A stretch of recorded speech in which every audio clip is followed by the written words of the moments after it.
Días, venimos a exponerles sobre el decreto 2157 del 2017.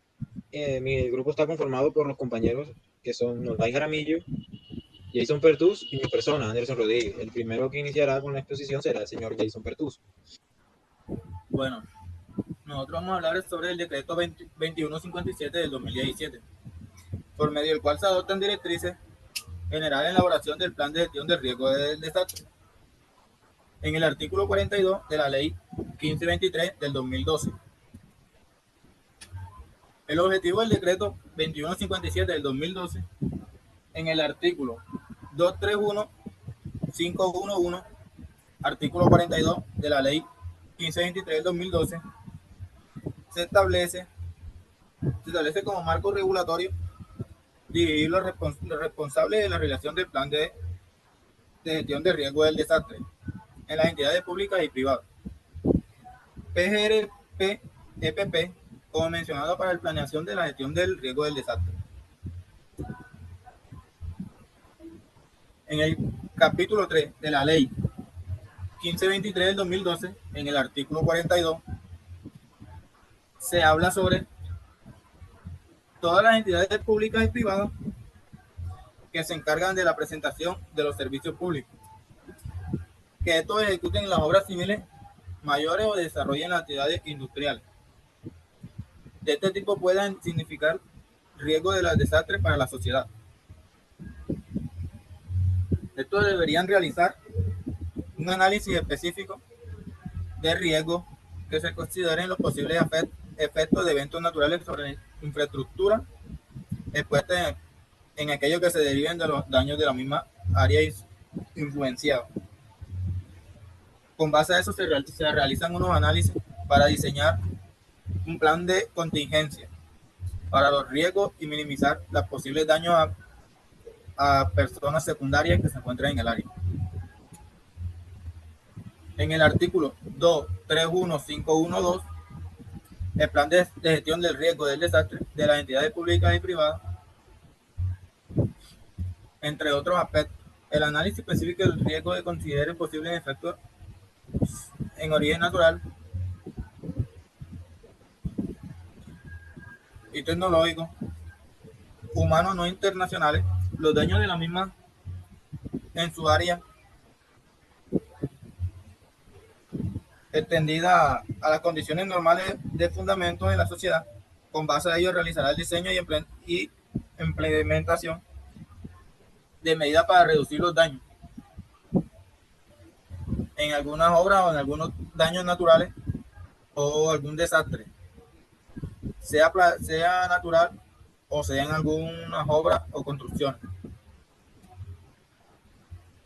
Plan de gestión de riesgo del desastre de las entidades públicas y privadas. Estas entidades públicas y privadas deberán identificar algunos aspectos como la formulación y programar y formular las siguientes acciones para conocer y reducir las condiciones de riesgo. Actuar y en el instante y a futuro. Quiere decir que en alguna planificación de alguna obra o algún un desastre que se genere, hay que pensar en el instante cómo actuar, cómo minimizar y a futuro. Un ejemplo, realizar una obra, un edificio, ver que no le afecta a la persona de los lados, sea en ese mismo instante o a futuro. El plan de gestión de riesgo del desastre de las entidades públicas y privadas.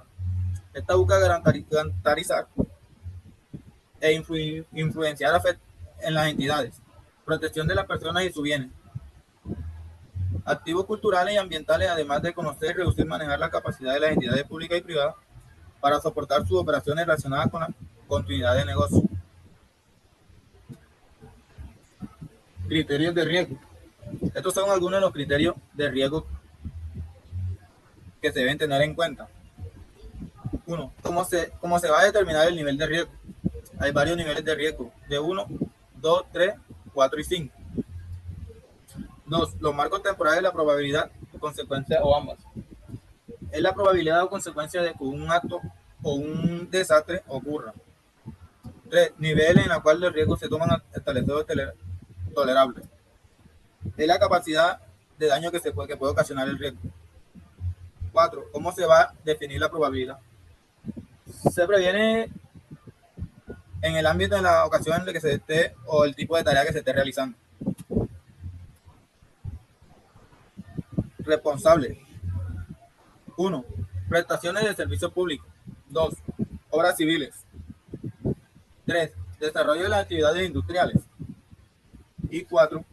Otras actividades que puedan significar riesgo de desastre para la sociedad y el ambiente. Información del plan. Se debe incluir como mínimo los siguientes aspectos: nombre del establecimiento o razón social, vía de acceso, ubicación, vía principal, vía de salida o evacuación. Contexto externo. Hace referencia al ambiente exterior en el cual se da credibilidad y confianza de generar su entorno en la comunidad e influenciar los problemas en afectaciones. Hay unos requisitos legales y reglamentarios de descripción de entorno en las actividades, entre otros. Como mínimo se deben tener en cuenta los siguientes aspectos. 1. Elementos expuestos en torno a la actividad y la relación entre áreas definidas y probables. Descripción del entorno y establecimiento en la actividad y relación a sus condiciones biofísicas y localizaciones. 3. Identificación de instalaciones que puedan organizar y amenazar a productos de afectaciones en los cultivos. 4. La información permitente definida en los instrumentos de planificación y el desarrollo de dichas organizaciones. Contexto externo. Corresponde al ambiente intrínseco en las entidades públicas y privadas. Este es para alcanzar los objetivos o metas propuestas en la prevención de gestión del riesgo en los procesos propios de las actividades. Esto quiere decir para no afectar en las culturas y en las estructuras establecidas en la comunidad o donde se esté generando el desastre. Ahora continúa mi compañero Anderson Rodríguez.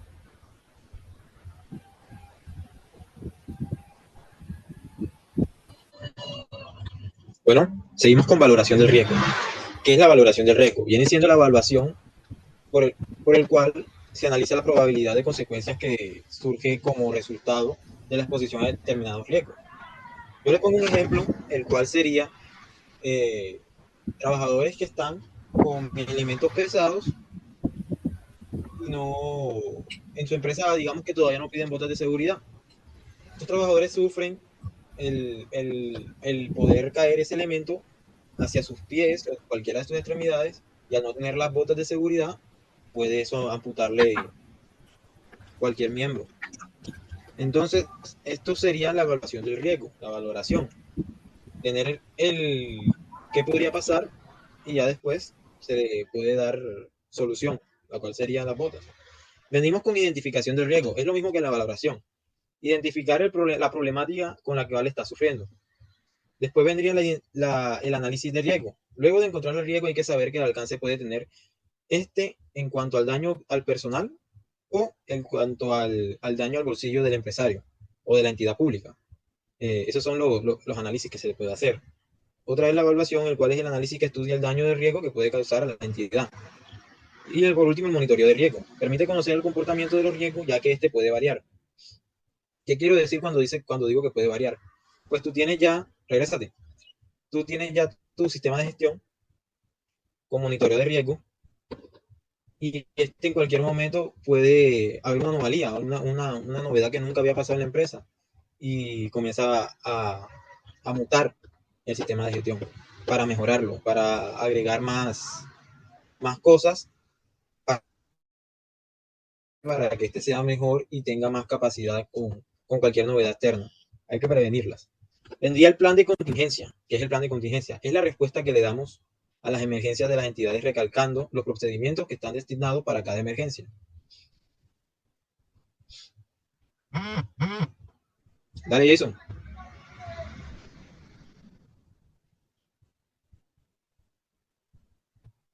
Estos serían cosas que deberían de aprender los trabajadores, que deberíamos de enseñarle para estos planes de contingencia. Tenemos que capacitarlos en el dicho plan que tengamos más facilidad de sufrirlo, la capacitación para sobresalir en esos planes, las simulaciones y los simulacros, que es cómo van a actuar en dichos planes, tener los equipamientos para poder subsistir en dichos planes de riesgo, planeación y organización, que sería como tener los puntos clave donde encontrarse, los elementos que van a usar para cada situación, equipo de respuesta y plan de emergencia de contingencia, sería lo mismo. El equipo de emergencia sería el personal que estaría especializado para ingresar a resolver dicha situación. Los roles y responsabilidades serían como encontrar un trabajador líder que sea el que guíe al resto, que tenga más en cuenta, puede ser personal de salud, seguridad, que siempre está dando ronda a los trabajadores, ellos ya podrían guiarlo. El inventario de recursos serían como los GPP para esa ecuación especial. Y ya el apoyo de terceros serían los números de las entidades que vienen a prestarnos su ayuda en dichas emergencias. Protocolos y procedimientos. Estas son las estrategias y las tácticas para cada emergencia. Puede suceder en la entidad tenga una respuesta asertiva.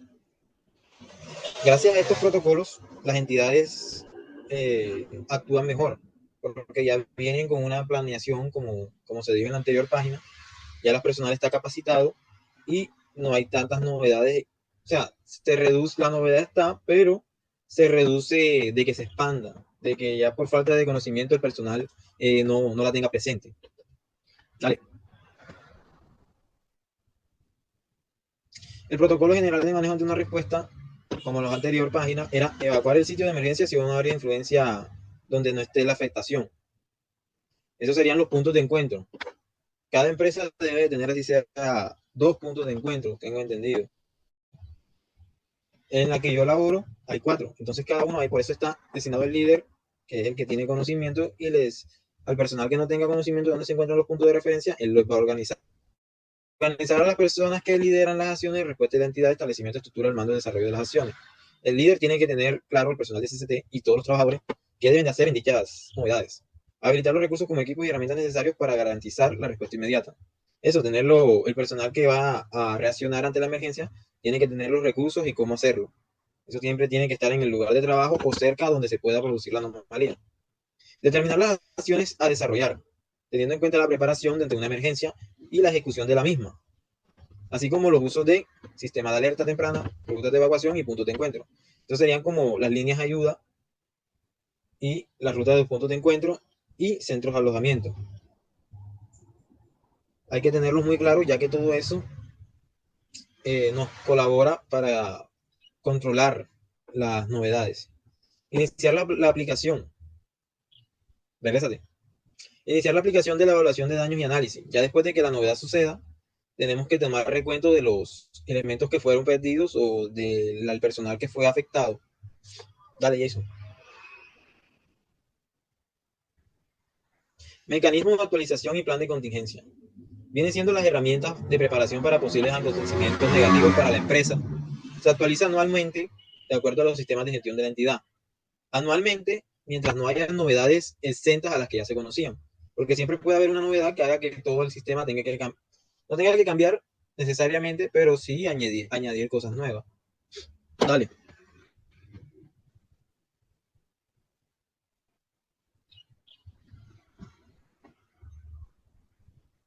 Componente de preparación para la respuesta de emergencia.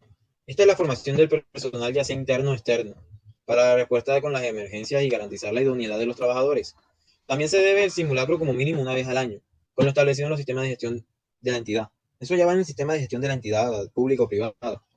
Pero lo normal que usan las empresas son una vez al año. Este sentido lo que dice es que el personal tiene que conocer, como dije anteriormente, los puntos de encuentro, las formas de cómo evacuar asertivamente, cómo utilizar los elementos asertivamente, y el personal que tiene que reaccionar ante la situación. Capacitación es la capacitación del personal. Dale, eso. Los equipamientos está relacionado con aplicar el PGRD-EPP. ¿Qué quiere decir con equipamiento? Es tener el personal capacitado para dichas emergencias. tener ya el simulacro ya tan planificado, tan recalcado, que ya actúen mecánicamente y poder así reducir lo mayor posible la novedad. Planeación y organización. Todas las entidades tienen que contar con protocolos y procedimientos además de sus equipos para dichos momentos. Los protocolos serían como los antes mencionados. Páusala.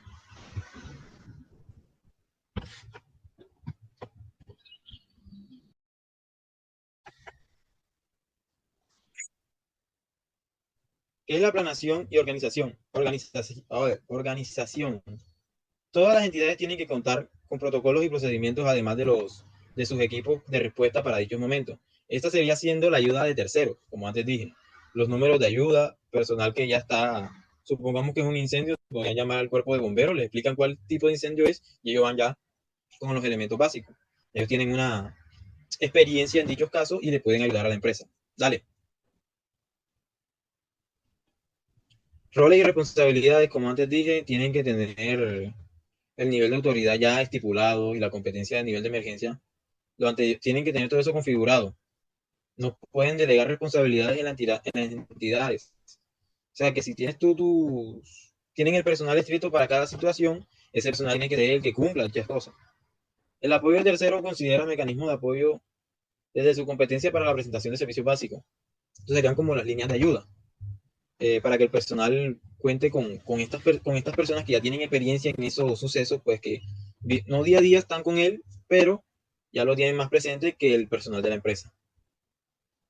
Listo, ahora viene la compañera Nolay y les va a seguir la exposición. Eh, Ejecución para la respuesta a emergencias. Bueno, este componente define el marco de actuación de la entidad para responder a los diferentes eventos adversos que se puedan presentar. Establece los niveles de emergencia, los actores, las instancias de coordinación y estructuras de intervención. Asimismo, señala la articulación de la respuesta con actores internos y externos. Este debe desarrollar los siguientes contenidos como mínimo, que sería el objetivo y el alcance, se precisan a partir del riesgo y reducción del riesgo. Y los niveles de emergencia para la respuesta se establecen a partir de variables relacionadas con la afectación, las características de emergencia o el fenómeno y con la capacidad de respuesta, devuélvelo, frente a la respuesta. Bueno, tenemos también alerta, alarma y niveles de activación. La alerta es el estado que se declara como con anterioridad a la manifestación de un evento peligroso, con base en el análisis de riesgo y el monitoreo del comportamiento de la respectiva amenaza, para que la población, la entidad y el área de influencia del área de probable afectación involucrada en la emergencia activen procedimientos de acción previamente establecidos para tomar precauciones específicas debido a la probable o cercana ocurrencia de un desastre.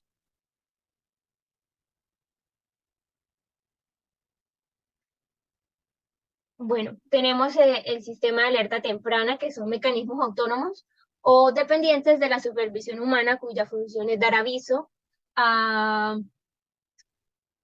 es dar aviso sobre niveles predeterminados de riesgo para una actividad, ya sea en condiciones ambientales, físicas, químicas, de sustancias, del estado de maquinaria. Son generadoras de riesgo previamente analizadas en el proceso de conocimiento. La otra página, Jason.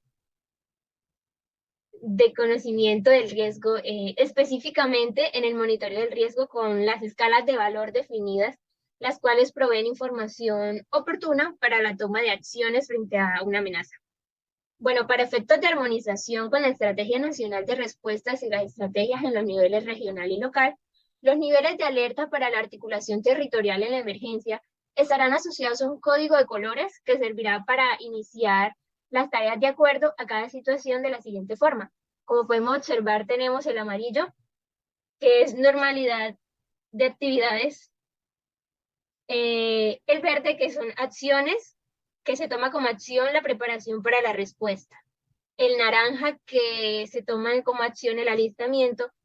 Y el rojo, que tiene como acción el inicio de las acciones de respuesta. Adopción del plan de gestión del riesgo de desastres de las entidades públicas y privadas. Bueno, en el artículo 2.3.1.5.2.2.1, el plan de gestión de riesgo de desastres de las entidades públicas y privadas será adoptado de acuerdo a las normas del presente capítulo e implementadas con las establecidas por el respectivo sector.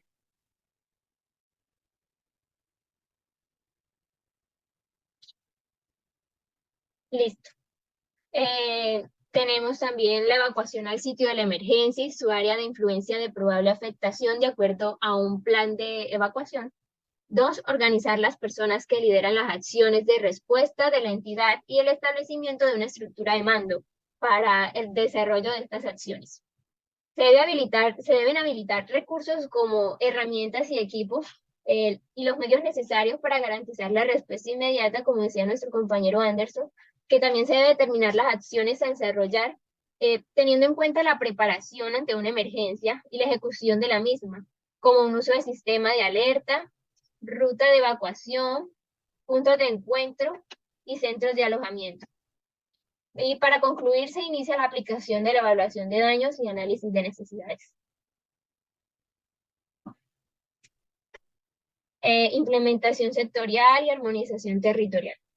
Bueno, en el artículo 2.3.1.5.2.3.1 de planes de gestión de riesgo de desastre de entidades públicas y privadas, la entidad debe implementar con sus propios recursos, ya sean técnicos, humanos, entre otros, las medidas de conocimiento del riesgo, la reducción del riesgo y el manejo de desastres establecidos en el citado plan. En el parágrafo 1, las entidades públicas y privadas deben garantizar su integración con los sistemas de gestión de su entidad. Deberán suministrar la información pertinente para ser integrada por el ente territorial de sus PGD, REPP y su estrategia de respuestas a emergencias. También deberán entregar al Consejo Territorial de Gestión del Riesgo correspondiente para su adecuada articulación y armonización territorial. En caso de la ocurrencia de un evento desastroso, en el parágrafo 2, encontramos si supera la capacidad de reacción de la entidad pública o privada, esta podrá acudir a los mecanismos disponibles entre las partes para atender la emergencia. Bueno, en la subsección 4 tenemos el seguimiento y la verificación, donde el artículo 2.3.1.5.2.4.1 nos dice que el seguimiento de la PGRDEPP debe verificar por la entidad público-privada que lo formule en los avances y el impacto de la gestión. Para el mejoramiento, hace preciso desarrollar actividades mínimas descritas como seleccionar parámetros e indicadores de ejecución y gestión, garantizar controles eficaces y eficientes, identificar cambios en la implementación de los procesos de gestión del riesgo. Debe generar aportes acorde a lo definido por la entidad sobre el seguimiento al PGRDEPP, de manera que permita su evaluación y reingeniería en su planeación. Debe formular recomendaciones para el mejoramiento continuo en la implementación de los procesos de gestión y sus acciones. En la subsección 5 encontramos socialización y comunicación. Bueno, busca promover el aumento de la conciencia del riesgo, que es la sensibilización, la participación, correspondencia social, de las estrategias definidas. La comunicación efectiva debe ser transversal a la gestión del riesgo y debe permitir como mínimo las demás normas que lo reglamenten o sustituyan y de acuerdo a las capacidades de la entidad. Deberá incorporar los saberes locales para establecer el contexto. Deberá formular una estrategia de comunicación efectiva, establecer equipos multidisciplinarios para desarrollar e implementar estrategias de comunicación y comunicar a la población de la empresa interna o en el área de influencia externa resultados del plan y mecanismos de participación del mismo en lo pertinente. Por último tenemos subsección 6, que es el control. En el artículo 2, 315.261, tenemos el control del plan. En el marco de los artículos 2 y 4 de la Ley 1523 del 2012, los órganos de control de Estado deben ejercer procesos de monitoreo, evaluación y control a través de mecanismos de observación ciudadana. Las entidades públicas y privadas de la presente reglamentación deben de adoptar las medidas necesarias para una adecuada gestión del riesgo en su ámbito personal y funcional, con miras a salvaguardarse. Asimismo, las entidades son corresponsables de la gestión del riesgo y en esa medida desarrollarán y ejecutarán los procesos de gestión del riesgo.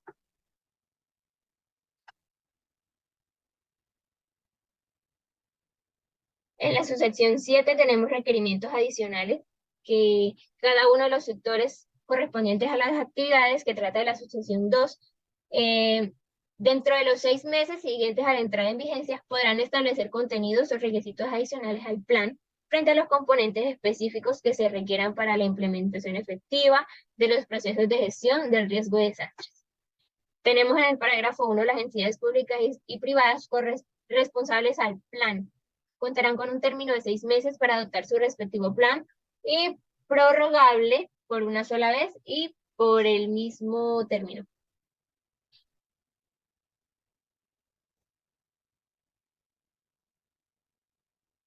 Jason. En la subsección 8 tenemos revisión y ajuste, que es el monitoreo y seguimiento del PGRDEPP, que debe ser revisado y ajustado anualmente cuando el sector o la entidad lo considere necesario. En la subsección 9 tenemos temporalidad del plan, que lo encontramos en el artículo 2315291, que será el tiempo de vigencia del plan de gestión del riesgo de desastres de las entidades públicas y privadas. Esta estará determinada por las actualizaciones y ajustes que se realicen de conformidad con lo establecido en este artículo. Bueno, sección 3, disposiciones finales, que son el periodo de transición, que es cuando se despide el plan, se mantendrá la aplicación de las normas de carácter sectorial relacionadas con la gestión del riesgo de desastres. Y tenemos la vigencia y derogatorias, que del presente decreto rige a partir de las fechas de su publicación y deroga las disposiciones que les sean contrarias. Bueno, esto ha sido todo por hoy. Muchas gracias. Hasta luego.